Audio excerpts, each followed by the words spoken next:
ته همهغه ورور محترم عبدالرزاق بله پوښتنه کوي که یو څوک د یو چا خوله وشکنځي آیا هغه په کافر کیږي او که نه؟ بسم الله الرحمن الرحیم. حامدا و مصلیا. محترمینو، په دغه ثاني خبرو کې به ډیر سایه کوي. یو لزوم د کفر دی، یو التزام د کفر دی.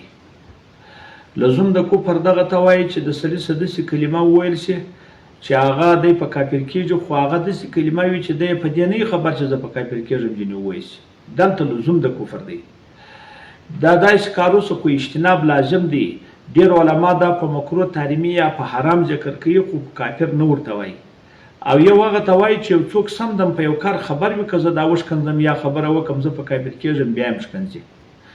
حتی دا ښه مثال یې شامره دی محترم الله صاحب په 50 صفحه 3 ټکي وایي که یو سړی راولاړ شو دا وویله که ما دا کار وکړي زه یهودي یم، یا که ما دا کار وکړي زه کافر یم یا نصراني یم، بیا یا کار وکړي دی کافر کېږي که نه کافر کېږي. که دی په دې پوهېدی چې زه وکړم بیا هم کافر کېږم، خو بیا هم دا کار کوي، بیا یقیني کافر کېږي. نو خوا د التزام د کفر یې وکړي. او که دی دا وایي چې یا ما خو داسې یو خبره کړې وه کس مې نه و د کفر، هغه دا و، نو بیا فدیه د یمین دې ورکړي، د قسم فدیه دې ورکړي، نه کافر کېږي.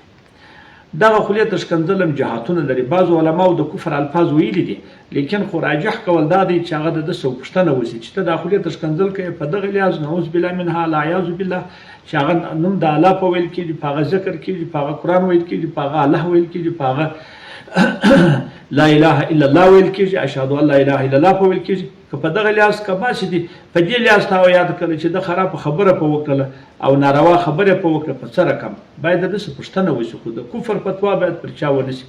خو هر سړی باید د داسې کارو څخه څوک وکړي سخت اجتناب، سخت پرهیزي وکړي، سخت دا بد الفاظ دي، خراب الفاظ دي. په دې کې ډېر خدای ډېر اوږد بحث دی.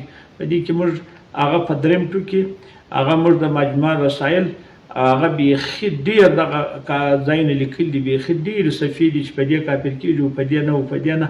هلته مو قواعد هم پکښې ویلي دي. نو که ستاسو چې وس کار وکړي هغه کتاب ته مراجعه وکړي، انشاءالله پوره تفصیل پکښې دی. والله سبحانه وتعالی. ډېره مننه محترم مفتي صاحب.